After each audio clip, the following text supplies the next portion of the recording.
Hello and welcome. I am so happy to see you again. It's Butterfly Magic with hot tea. And of course, I do have my hot cup of tea. Today I'm enjoying my one of my favorites. It's Honeybush Mandarin and Orange by Twinings. It really tastes and feels like comfort to me. So I think that's probably my favorite, and somehow it's been winning over my lifelong love of Earl Grey, because I love Earl Grey with the taste of bergamot. But somehow this one seems to be winning over more often than not. I don't know. Anyway, so today's tarot topics is cyclical things. I've been grouping the major arcana as I'm presenting the cards through the major arcana. I'm showing them in groups as suggested by Kim Huggins in her book Tarot 101. Anywho, okay, so here we go. In these cards that show cyclical things or cyclical sort of themes, we have, can't get more cyclical than this. This is the Wheel of Fortune. We have the card that shows death, and we have the World, a circle within the square, which I will also talk about in a little bit. Okay, so the Wheel of Fortune to start with, it's the 10th card in the Major Arcana, and that's why you see this X up here, because it's number 10. Guess I should revise. This is number 13, which is X, meaning the number 10, plus 1, 2, 3 bars, meaning the number 13. And this is XX1, which is 10 plus 10 plus 1 is 21. So that's the number 21. It's the last card in the Major Arcana. So we're talking about the Wheel of Fortune here to start. This is a card where you will see a sense of destiny. So when this card gets pulled up in your reading for yourself, or if you're reading for someone else, you will talk about destiny. It is what chance will offer. You can also talk about sensing fate. The fate will have some sort of a turn of fate. Things will have happened for some unexplained reason, a turn of fate. That is the Wheel of Fortune that is turning. You are being at a turning point, so reversing. You may have a path, a course that you've been setting forward, in motion. And yet, at this point, you're experiencing some kind of a way that you're not going exactly where you thought you were going to be going. You're turning. It's a different course of action.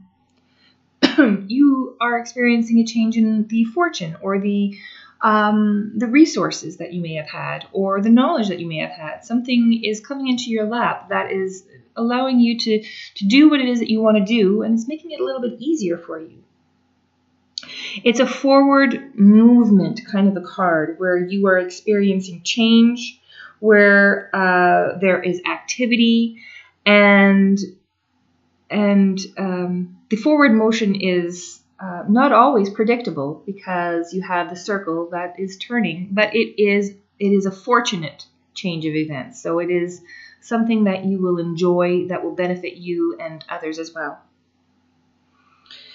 This is a card where you can look at expanding what it is that you see in front of you. Because of the fortune that has been bestowed upon you, you have a wider breadth of knowledge and a better outlook. This card also talks about the rhythm and the cycles in nature. So it is a card that, as this circle kind of looks very clock-like, that's how I remember that it's a timekeeping card. It is showing you the cycles in nature. So a time is, clocks are usually very roundish. It's cyclical in nature. It is keeping time, just like the cycles in the seasons, in the hours, in the days, in the years, in the decades. So that is the forward motion sort of that we see, is time is making things go forward. The clouds here are to illustrate that something is being manifested, something is being created, work is being done. This is a card of success. There's opportunity that is happening for you. And I don't mean that in a predictive way. I don't mean to say, oh, something good is going to happen to you, girl. No, that's not the sense that I always take the approach that, you know, from a psycho-spiritual perspective, you are developing your path, you are developing your inner strength, you are getting something from these cards that is introspective. So you would look, for instance, in this card and say, oh, I'm thankful for what I have because I'm very fortunate. Counting your blessings, perhaps. Life is treating you well at this time. So take account of the happiness that you have. So this is also a card because the T is here, A-R-O, the tarot or rota, which there's symbolism. Everything in this card is tremendously symbolic. The phoenix, the angel, the lion, and the bull. And they're all winged creatures. They all have books. And these things are all tremendously symbolic. But we're just going to keep onto big themes for this. We're not even going to look at Anubis here, or the serpent. We're going to look at big key features, which is this round cyclical structure here. Just as the T can be on the top and the R is on the bottom, it can turn as well, and the T can find itself on the bottom, and the R can find its way on the top. Not only is that timekeeping in with the seasons, as I've mentioned, but it's also about the ups and downs that you are going to see in your life. So if you are right now at a point where things are low, you will know that things will always change. With time comes change. It's the only thing that is constant. And of course, if you are at the height of your experience and your happiness right now, things will also change. And it doesn't mean that you're going to go into the depths of despair, but that things have a way of going up and down, that you will experience the full breadth of wonderful things that life has to offer, such as successes and failures. And we don't always have the control over the outcomes. And that is what's key in this card, is that no matter what are the ups and the downs, that you don't always have the control over what happens in the outcome. And that is the turning wheel of fate, of fortune. Okay? So now let's go on to the card that shows death. Now, death, oh my goodness, I just did a talk about, I included in the cards the dark side, and I wondered why we wouldn't have included death in the dark side. But death is not necessarily just a finality. I mean, it may be the finality of your human existence, but death is so much bigger than any one of us, than myself or anyone else. At the moment of somebody's death, everybody else continues living. And so the finality of it is really a matter of perspective. And that's what this card talks about, is that is that it is also a cyclical thing, that whatever does die does regenerate, because we know scientifically energy does not get created or destroyed. It gets transferred, right? So when you cease to exist, you, the essence, the spirit, the whatever it is you want to call it, goes on. And so you are transforming into another experience. And we may or may not know exactly what that is.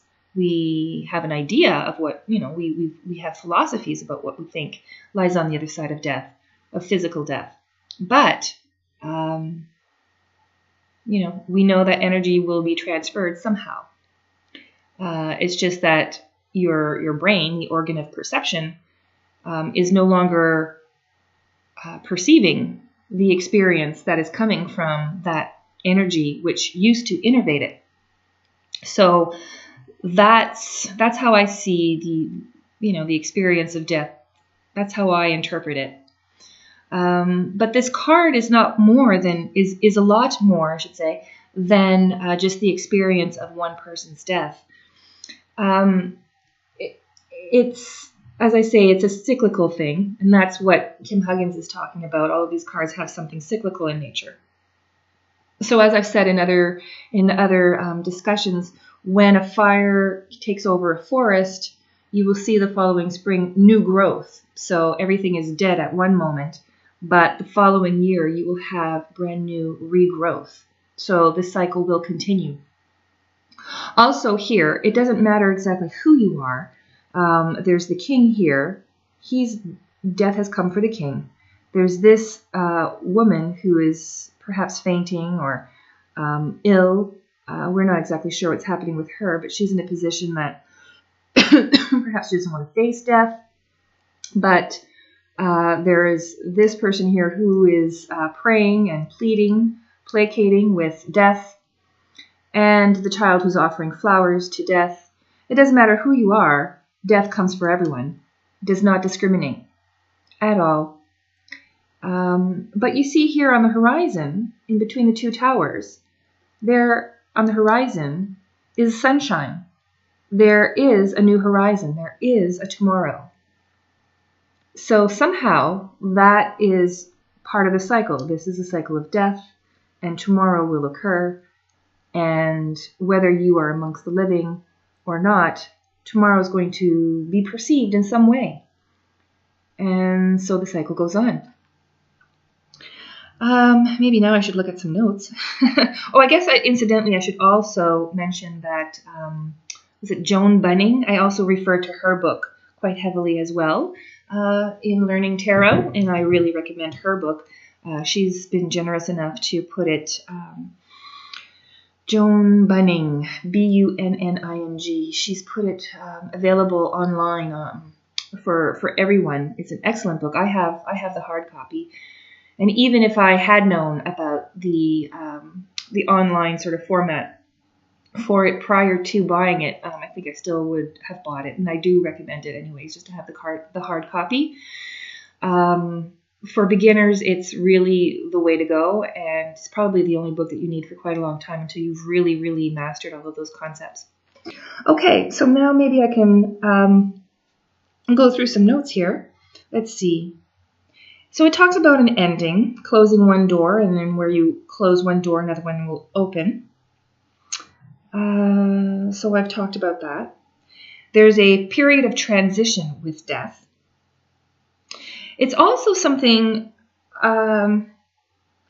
you're going from something that you know to the unknown. The experience of death is we know what the living is like. We don't know what happens on the other side of death. So when you're reading this card, after the reading, you're not going to be actually dying. When you read this card, it's not predicting that somebody is going to die. It's basically saying that you are going to experience or look in your life for, and be more introspective about a moment where you are experiencing the death of a cycle, or a cycle coming through, the completion. Maybe I should say that part. You're at the completion point of a cycle, where a new beginning will soon happen.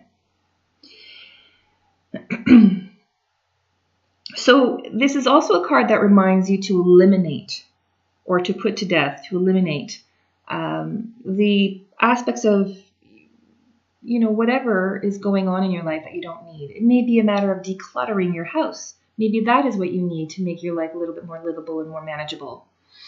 Maybe doing fewer things in the day. And eliminating responsibilities or delegating. Maybe, the death of the stress that's coming to you. You want to put aside all of the things that you're piling up on yourself in terms of responsibilities. You're taking on too much. So delegate or eliminate those things. Just stop doing it. Let people complain about it, and they will readjust because you won't be there to be doing it anymore. You know that by doing too much for other people, you're not teaching them to do it for themselves. So that is also an aspect of death. So in that aspect, you are ceasing to do those responsibilities for other people, and they then rejuvenate. They experience the learning, the very germing sort of aspects of learning how to do skills for yourself instead of having somebody else do it for you. So eliminating excess. What else? Sometimes this card talks about accepting fate. Something such as death is inevitable, and you have to, there's no way around it, there's no way above it, there's no way to walk away from it. You just have to go through it, as painful as you know that it will be. It is just an experience that you have to do. So going right through the painful experience is something that is not, is inevitable.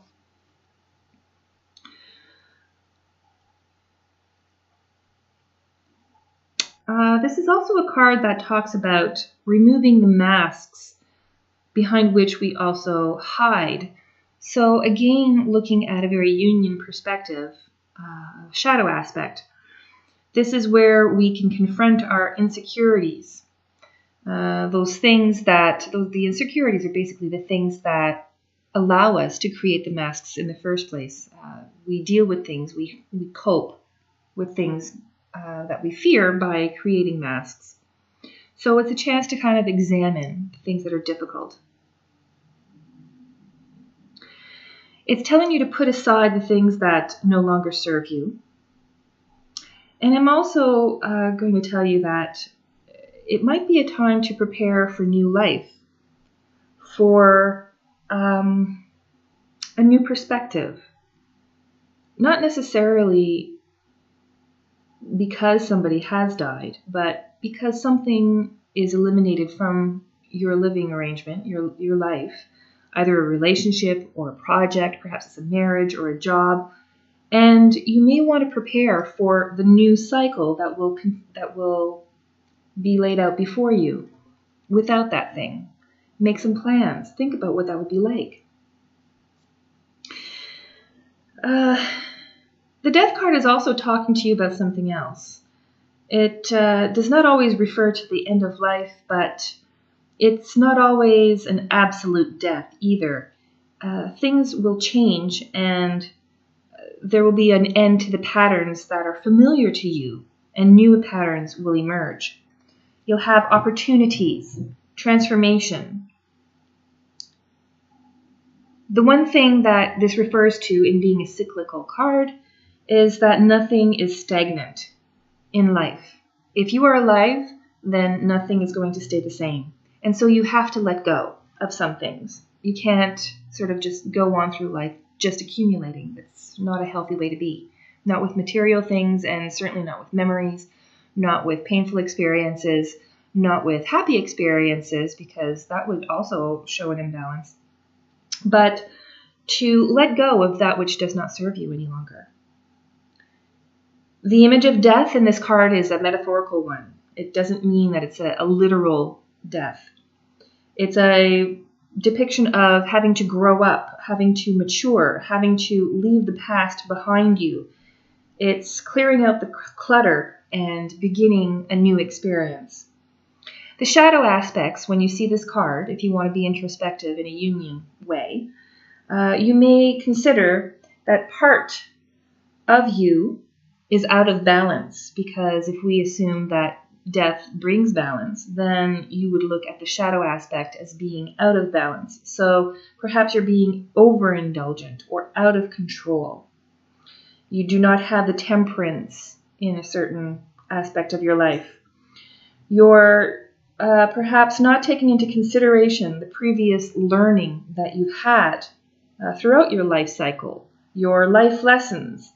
And so if you're not implementing the mistakes, the lessons that you've learned, you're going to continue to make similar mistakes and go through that sort of cycle again until you learn what it is that you need to learn.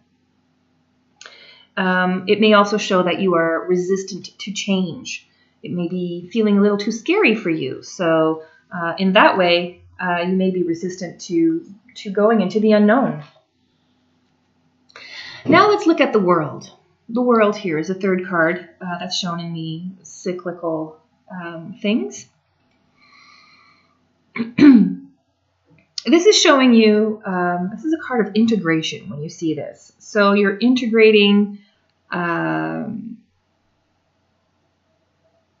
of your life lessons It is a joining together of all of your experiences, and it is showing the accomplishment that you have, the success that you've amassed from all aspects. What's really interesting here is if you look at these two cards, look at the corners. Here on the bottom, we see the lion on the bottom right. On the bottom left, we see the bull.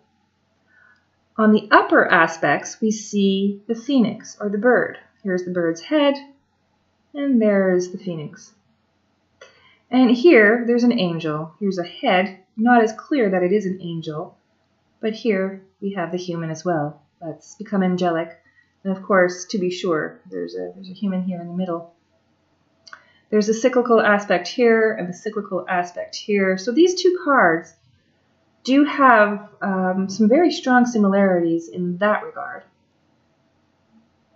Of course, we have the, what I call it, sinusoidal, the snake in its undulating sort of appearance, and the sort of same undulating, what looks like clothing, like a cloth that is dressing various aspects of the person there. So let's see, what else can I say?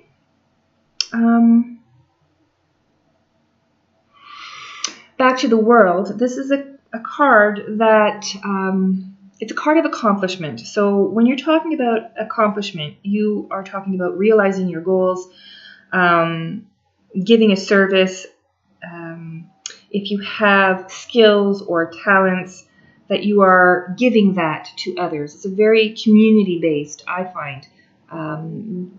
You are in service to other people to bring good onto the other world, and through that service, you are recognized for your accomplishments.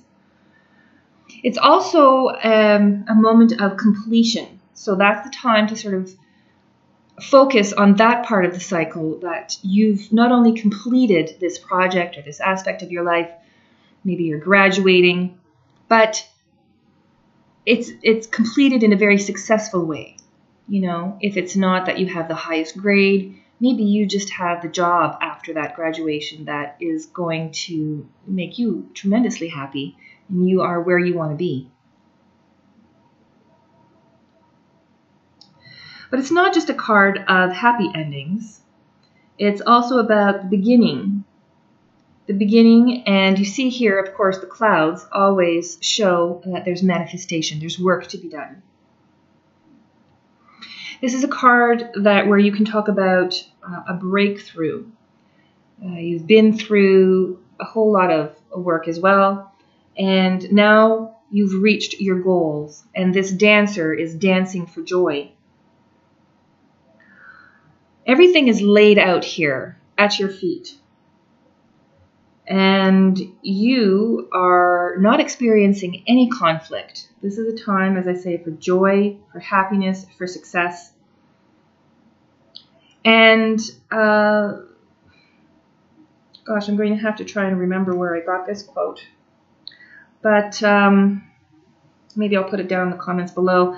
It's a squaring of the circle, which is a symbol. So here you have a square and the circle within. So that is something that is used in alchemy and also in Jungian sort of dialogue. And it refers to the full realization of the self, the squaring of the circle. That is when you've reached the true maturity. That is a very lofty goal.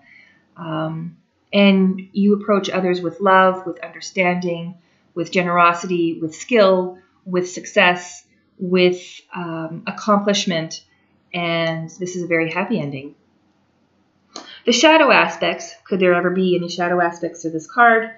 Well, it's a forward-moving card, and so a shadow aspect could include emotional stagnation, something where you haven't explored and pushed your upper limits. So it's a restriction of yourself, your skills. You've stifled yourself in some way. perhaps because you have a fear to move forward. So that's what I'm going to give for today for these cyclical things. I hope you did enjoy it. If you did, please do make your comments known down below. Like and subscribe, and onward and onward. I do look forward to chatting with you again soon. Take care and have a great day.